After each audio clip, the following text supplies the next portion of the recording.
Thank you. The number of ministries, departments, and agencies of government is put by the former DG of the Budget Office at 1,484. About 541 MDAs and about 900 and something corporations, or vice versa. Now, that is on the one hand. We've also seen, of course, that many new ones have since been created over time.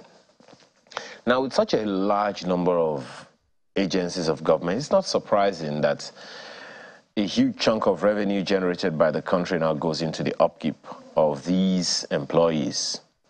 Some say the Onrosari report should be the reference point for any government desirous of reforming the public service, because in accordance with its terms of reference, it had taken into consideration reports of similar committees or panels set up in the past for just that purpose.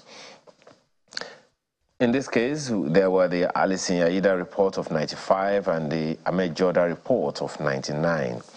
You know, we could go on and on with all of these. For instance, in the area of security, there are many outfits that seem to be doing the same thing, where the police and the Nigerian Civil Security and Civil Defense Corps are already in existence. There's a bill for the establishment of the Nigerian Peace Corps, and so on and so forth. So since many of these establishments are created by law, the input of the National Assembly is inevitable in bringing about a reform of the bureaucracy. The enabling laws should be reviewed to determine those that need repeal or amendments. Perhaps we should even begin to ask the question, how significantly do such things impact on the efficiency of governments? Does it help in collaboration? Does it help in their lack of that collaboration? Let's have this conversation this morning with Dr. Monday Ashibogu. He's a policy development expert. Thank you so much for joining us this morning. Thank you. And we also have Dr. Anthony Chibo-Christopher, who is a professor of economics and international business. He joins us in our Abuja studio. He's CEO, African Social Cultural Development Foundation. Thank you for joining us this morning, Prof. Thank you so much. Thank you. Yeah. Let me begin with you, Dr. Ashibogu. Is this something that should concern us, this whole conversation about efficiency in government? They know their jobs, they have their enabling laws, but do you think we have a problem of efficiency in governance? Yeah. It's a common fact that we all agree that there's a problem somewhere, and it borders on efficiency and also borders on capacity, deliverables of those agencies. So when you look at that, they go hand in hand. So the challenge here is where we adopt short-term policies for long-term policies. This will breed some form of inefficiencies, and sometimes you use short-term tactics to represent the overall strategy of. Can you give us an example of that short-term strategy? Okay, we've always been fond of setting up one ad hoc organization or the other, which over time there's this metamorphosis into an agency. Our military is notorious for it. Our civil service become notorious for it. So you start from the Climate Change Committee now to a Climate Change Agency. You start from an Environmental Management Agency, then you move it to a ministry, you know, and some organizations were supposed to live a lifestyle and aspire, but we just want to keep it. We just want some of them to stay over a long period of time. What do you think informs that kind of decision? Survival. Survival of who? of the workers, employees, of course. When you get into a place and it's enriching and rewarding, you want it to become sustainable. So you look for a law that will enable you to stay. Dr. Chibo-Christopher, let me ask you, by way of introduction of this conversation, what do you make of the challenge of efficiency in government? Is it a thing, or because, yes, I mean, the previous government, for instance, the president at the time over and over again talked about the need for the security agencies in particular to collaborate. And we've also seen the same thing among the ministries, departments, and agencies who seem to have overlapping functions and all of those things. But they are created by laws. So where then lies the inefficiency if these are created by law? Thank you, Ayo. Ayo, for us to, in my opinion, for us to go and handle this matter properly, let's start from the beginning. Efficiency. Efficiency is about accomplishing a task in the most effective and economic manner. Okay, what's the task now? The task now is, or what's the purpose of government? The task now is providing infrastructure to the people, providing good health to the people, providing economic development in the most part to the people. Rule of law, protection of the society, and management of the economy too, okay? So that's what is inefficient, okay? That is exactly what is inefficient. And what is making it inefficient? Sorry to go directly to the point. We have factors that cause inefficiency in a government. In our case, the number one factor is corruption. Corruption and corruption. Corruption is when sources are located to achieve, like we said, achieve a certain aim, achieve a certain goal, and those resources, whether human or money resources, are diverted for personal gain. In that way, nothing even went into the machine for efficiency. Nothing. So no input, no output. Well, these are things let me begin. Let me take you up on that. And I know that you have a number of other, things on the list. But let me take you up on that very quickly. And maybe Dr. Shibogu may want to respond to it as well. Now, this whole talk about corruption is so loud and so... We've talked about it for decades. Now, the challenge that I'm having in my head right now is it intractable? There are systems in place that are supposed to ensure such things do not happen. That is why they have what they call internal audits in organizations. There are systems in place to ensure these things do not happen. So, when we talk about corruption, it seems like some kind of something that we can't track, it's escaping us. It's like some kind of amoebic organism that is moving around, and we've been talking about it for decades.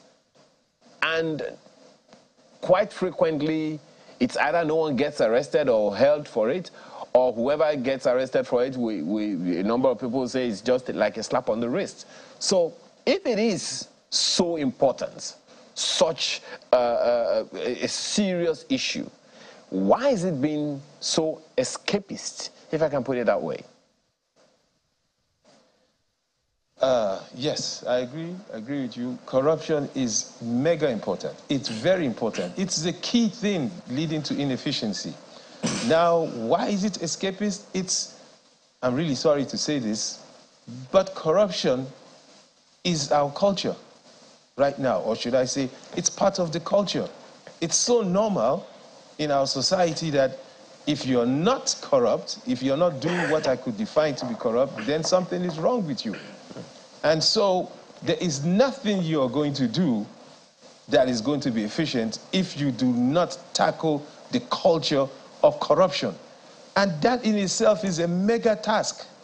From 5-year-old to 70-year-old, it is a norm to be corrupt. I don't mean it in the cliche sense of it.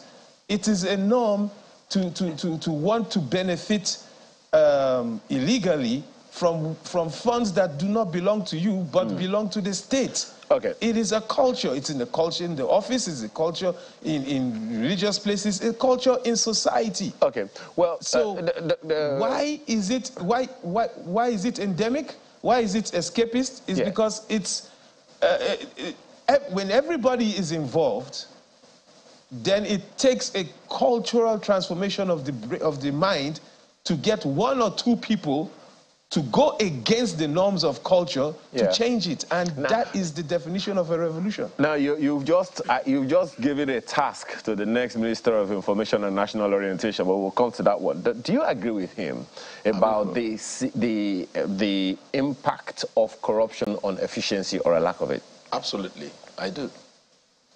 I agree with him. You know, it's become a way of life.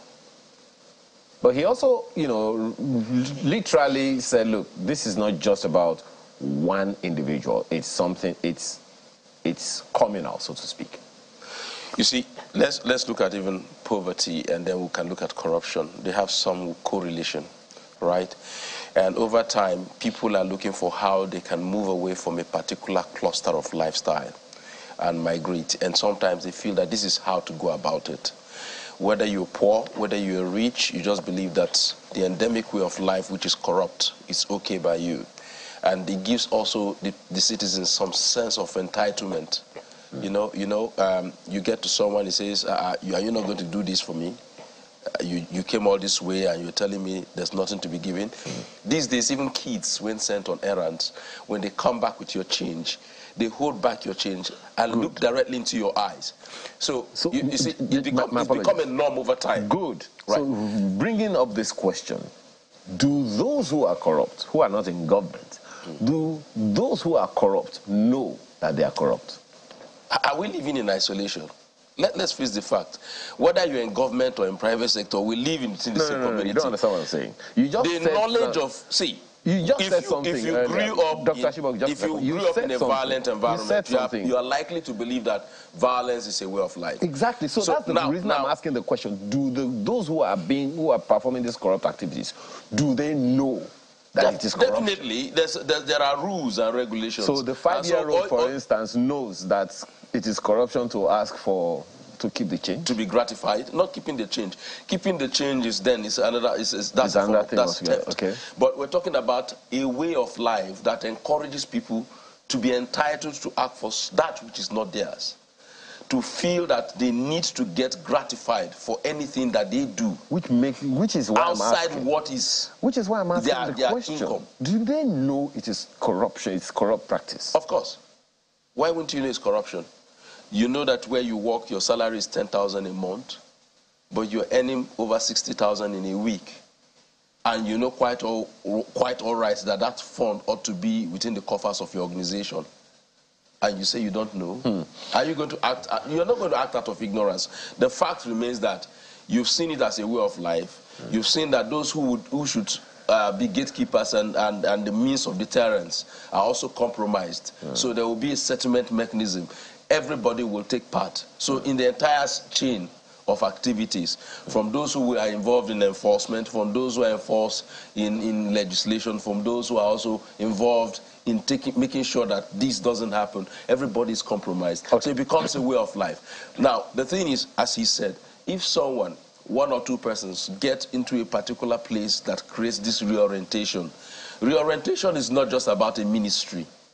Reorientation starts from those whom we are grooming today to be leaders of tomorrow, to those who already, exist in the system.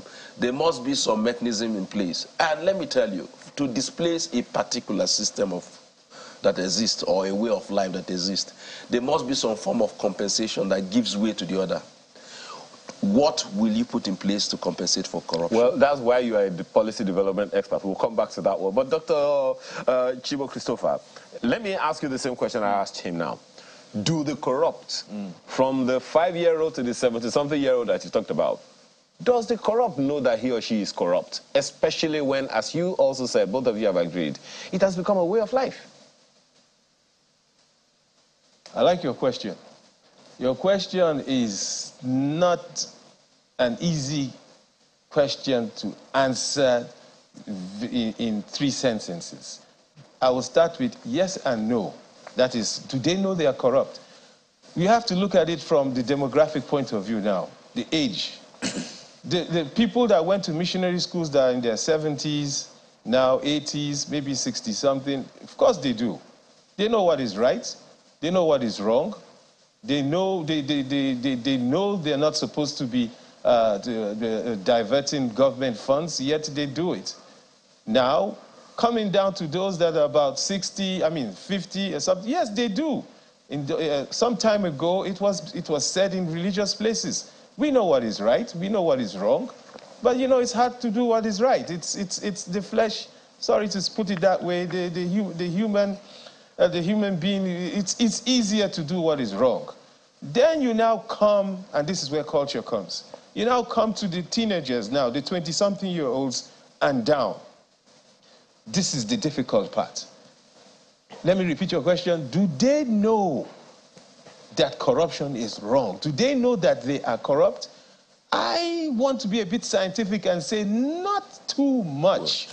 Why? Because all they have seen, the culture around them that they've seen since they were born, these were people that were born in the 90s and in the 80s, okay? And some in the 2000s. All they have seen is corruption. Everybody around them has been corrupt. Everywhere they went is corrupt. It's the norm. Remember, I said it's the culture. So do they really know this is wrong? Yes, but they also know that this is the way things are done. And this is serious. This is very, very serious. All right, well, we'll get to the solutions in a bit. We'll get to the solutions. And a revolution first of the mind. Yeah. To change this. We'll get to the solutions, but run through your list quickly. Just just run through the list, and then maybe we can take them one after the other, and maybe the next 10, 15 minutes or so, we can coast home to some solutions. What are those other things that you see are responsible for inefficiency? Nepotism. I'll put nepotism under the lack of rule of law. Rule of law. Put rule of law as the title there and then nepotism under. When things cannot happen the way they should happen, when people that deserve something cannot get it, when square pegs are put in round holes, where the best does not get to lead, or to administer, or to manage, they cannot be efficiency. And where there's no efficiency, you are not moving forward. So that's the second one, okay? The other one now is what I would call the lack of capacity, the lack of capacity, where because of number two now, number two and number one, no resources is put into training the next generation in the capacity that is needed for them to actually excel and make government efficient. Okay. We are in the fourth industrial revolution now. Who is talking about that here? Okay. Where you go? We are here now. We are here now, and we are not doing what it's going to take this country to move forward in the next 5 years. Well, incidentally, we have a new set of ministers. Why? Because now. The capacity. Yeah, we have a new set of ministers now. Let's just see. But Dr. Shibogu, you've seen his list: corruption, rule of law / nepotism, and lack of capacity. You also mentioned that earlier. In all of these mix, where do we put the civil service? Because that's the engine of governance or government. Well, I share in his views, but tragically, democracy sometimes do not churn out competent hands. It's very emotional and sentimental. And the tragedy of our civil service is that we've weaponized religion and ethnicity. So these are two major tools that have been used to drive our civil service today, religion and ethnicity. And sadly, competence is not an issue that comes on the front burner, except in some MDAs, where there's an established law. And even with that, having an established law, nepotism also comes to play. So you bring your kinsman or you bring someone you feel that's appropriate for that. After all, you say, okay, this is a health agency. We just send one doctor there who goes there and becomes a clownish character and deviates from the entire objective and his calling as a medical doctor. So, but the thing is, the weaponization of ethnic and religious affiliations in our civil service has become one of the most dangerous tools today. That you can agree with me that is one of the things that have created an uneven balance. It has affected the decisions to take competence to the forerunner. Now, another thing again you should look at is what determines a civil service of a country. It's its objective to achieve its developmental goals. countries that take seriously to development objectives have very enriched civil service. It's not an all-commerce place. It's a place that speaks to competence. Okay. So they allow politicians to become ministers. They allow politicians to become heads of agencies. But beneath them are persons who will frame the policies, so the way who will drive these policies. And they are also, to some extent, giving certain kinds of incentives that isolate them from being in competition with the private sector. Okay, so now let me come to the solutions that you wanted to get to the other time. How do we begin to redress this? How do we strengthen the next set of ministers to ensure that they do well for Nigeria and for Nigerians? You can't strengthen ministers. Okay. What are you going to strengthen about someone I'm talking about the ministries. I'm talking about the ministries because they are heading it. They're the political heads. And as you said, they're the ones who are coming with the policies. So what kind of policies and how should those policies be engineered? They will be inaugurated by next week. Yes. But the question is, what's the policy framework for each agency? We've seen what the guys in finance have been doing. Perhaps we may have to take a cue with what they sent as a policy document in the past. But there are some gaps. It's not just enough to have a very beautiful document. It's having the team to work with you. I'm talking about the ensuring efficiency when they come into office. That's not going to happen. There will be no efficiency? Why do you expect a politician to be efficient? You just talked about the civil service. No, the civil servants can be efficient. That's the point. We can work towards making the civil service very efficient. So how do we do that? The politician has several considerations to take into place. He has an election to meet up in the coming years. He has his constituency to deal with. He has the affiliations that Dr. are... Shibogu, how do we solve the problem of efficiency, especially with the engine of government, which is the civil service? Stop adopting short-term policies for long-term policies. You know, stop all these ad hoc measures. Okay, let's give an example. The Economic Council finished a meeting, right, and deployed trucks of rice to states. I think a truck of rice is about 600 bags. So if you give a truck 5 trucks, you're talking about 3,000 bags of rice, 50 kg bags, right? And you're going to give it to vulnerable homes. And you expect that bag of rice to last for how long? Over time, people would adopt that palliative to become an agency of its own. Now, we've had 5 billion coming to each state. Are the states actually capable of matching that grant with another 5 billion? And if they do, the distribution, how transparent will it be? We had the stories of how the conditional tax transfer happened in the last administration. What would have been a long-term approach to this that will still serve short-term purposes? No, you see, it's okay to have ad hoc measures. But over time, it becomes something that we always want to continue. That's how the subsidy started. Okay. You know, and we will continue with the palliatives. And, you know, you need to endear yourself as a leader to your people.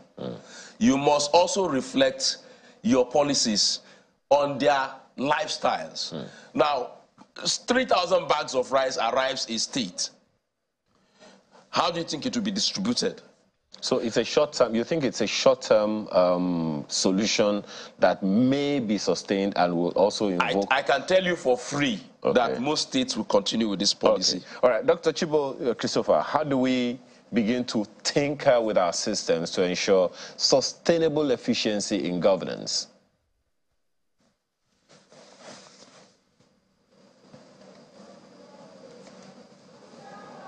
It looks, with the naked eye, impossible, but it's not impossible.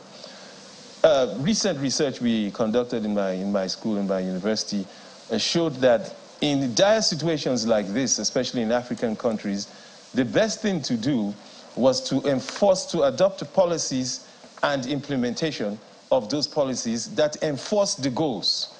Go straight and enforce the goals. Because the issue now, in many cases, and also in Nigeria, is not that we don't have on paper what is the right thing to be done. The issue is that the implementation process is scuffled and, excuse my English, messed up. So, if we have a group of people with power that are enforcing the goals, what are the goals, if you would, the objectives of this policy? And go and enforce them. it's harder than it's easier to say it than it is to implement it, because you now come, if you're going to enforce the goals, then you come with what we call brick wall societal and cultural barriers, because you find out that, hey, you're in an office and you're trying to enforce the goals of your policies, and all of a sudden you find out that 50 or 60 people, 60% of the people in the office don't really have the skills that they should have to be where they are. But Dr. Chibo, so where do you go? Yeah. Where do you go with that? What you've raised now, how do they, if you can hear me, how do these issues you just raised now, how do they deal with corruption, nepotism, and the third item that you mentioned the other time? How do these issues that you've raised, how do they address corruption, nepotism, and capacity? Okay, I really didn't say anything yet about addressing them, but now that you ask, you see, I'm sorry again to say the only way to address the inefficiencies or corruption is to address them. I speak figuratively.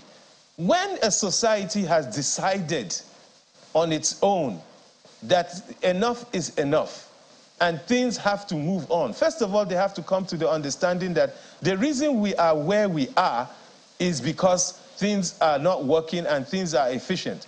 Then the reason why things are efficient is because, hey, we are corrupt, we're nepotic, and we are not overall given any vision. Do you see? So you know what? A society has to come. Yeah. A society has to come to its own moral decisions before it can move forward. Yes. Do you see the anti-corruption agencies efficient enough to deal with the problem of corruption? No. Okay. Dr. Shibo. No. Do you? No. Yeah. What are you guys talking about? We don't have any hope? Is that what you guys are saying? No, we're not saying we don't have any hope. But you see, let's face facts. These agencies don't live in isolation. You know, they are not isolated in one island somewhere where everything is perfect, right? They are all products of the same society we come out from. The young men and women who work there. You see, I said one thing about the displacement of incentives. Listen, if corruption should fetch me ₦1 billion a month, right? And you want us to move away from ₦1 billion a month and that money should go into state coffers, and there's an incentive that keeps me stable, and I have guaranteed returns of survival as an individual, I will be willing to go that route with you. And I would simply say this. Look at our civil service. It's actually a mockery. Let's give an example of Abuja. A level 8 officer, do you think a level 8 officer can afford any flat from area 1 to area 11 in Garki, or from zone 1 to 7 in Wuse, or Wuse 2? You can't. But you will find some of them living there. So the enumeration of the civil service in itself do not match with the reality of the society or the town they stay.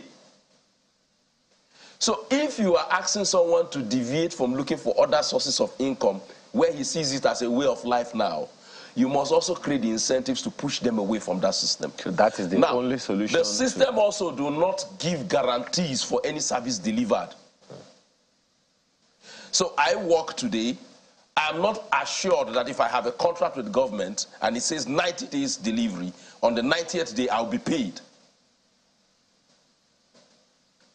So what do? I would inflate my invoice to accommodate the losses I would incur for the period of time government deems it fit to pay me. And so these are, you see, you need to, once a system gives guarantees for performance, a system, because you start from the public sector, it will have a ripple effect on the private sector. Okay. Now, if governments honor contracts, governments honor payments of services for deliveries, rewards competence for people to live within a particular means of life. Now, that's one of the things you could put in place. But the issue is, do you have resources that can match that? Because we've always lived with the mentality that our natural resources are inexhaustible. And we also forget that before oil came, there was coal. we had stone age. The stones have not gone, but it's not relevant. Well, gentlemen, we have to coast home. We have just less than 1 minute to conclude on this one. So, Dr. Chibo Christopher, I'm pretty sure you're going to say you agree with Dr. Ashibogwu here, but what will be your last words on this in ensuring that we have sustainable efficiency in governance? Listen, let us understand in our country that we have big problems. And if we continue in the trajectory we are in now, and I'm talking not only of Nigeria, the whole black African race will end up being enslaved in the next 40 years. There's a problem, and the problem is big, and it borders on our position as part of the human race. So while we're talking about local issues of inefficiency and corruption, while we are doing that, the world is going by. The world is going by. By the time, if we ever come out of this, we'll find out that we are the whole black race, because Nigeria represents a big percentage of that, is once again behind. So the society must decide that things must change. Absolutely. When the society really decides that things must change, it will change. Thank you so much, that's my last word. Dr. Anthony Chibo Christopher. Thank you so much for your time this morning, as well as Dr. Monday Ashibogwu, who is a professor, policy development expert. Thank you so much for being here this morning. Well, it sounds like, to me, gentlemen, that you have spoken about a very important thing, which is to raise the next generation of leaders. It's about time we got to work. We're back right after now.